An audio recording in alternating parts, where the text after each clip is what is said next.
General A yields. Chair now recognizes Mr. Smith. Thank you very much, Mr. Chairman. I appreciate you calling this very important hearing. This is an issue that's on the minds of many of our constituents.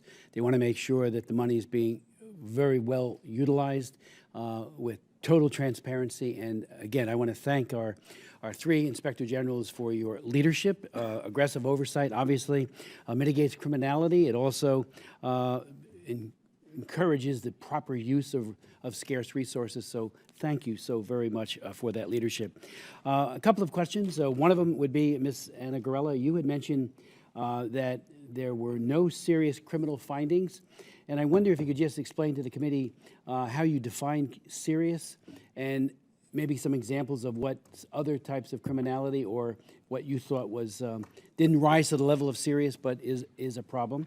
I would also, all of you, what were the lessons learned from Iraq? We had IGs there, obviously, and a lot of money went the wrong way and went wayward. And I'm sure you've taken into account all the years to date work that hopefully leads to a better bit of work. And then the IGs from other countries, including NATO, how do you collaborate with them to ensure that, particularly when funds and weapon systems and the like are harmonized with our NATO partners, that it's all being, that their portion, are they doing their due diligence like you are to ensure that it's all well spent? Thank you for your question.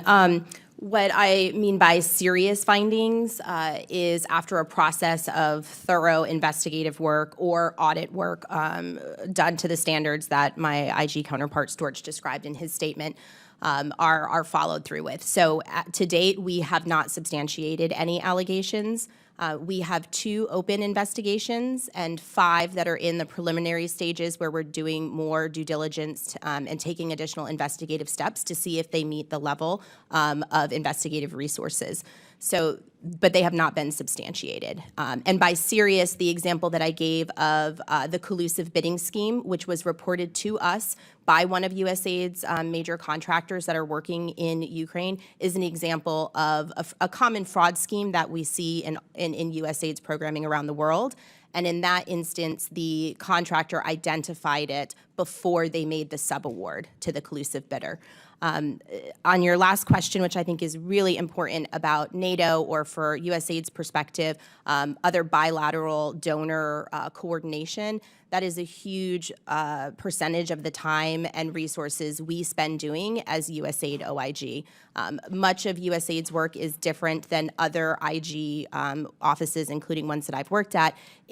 Our work is done overseas. It's not done in the United States. So we absolutely have to coordinate and communicate with other donor countries and specifically their oversight organizations. So we have long-standing relationships and memorandums of understanding in place with other bilateral donors, such as the EU Anti-Corruption Unit, OLAF, and also with UN organizations, because significant amounts of USAID's programming is done through UN organizations. We have similar MOUs and relationships and collaboration in place with the UN organizations. For example, WFP, I just returned with my staff from Rome, meeting with and re-signing an MOU with the WFP IG, as well as meeting with Ambassador McCain and talking about oversight and collaboration issues. So it's a key part of us doing our work effectively.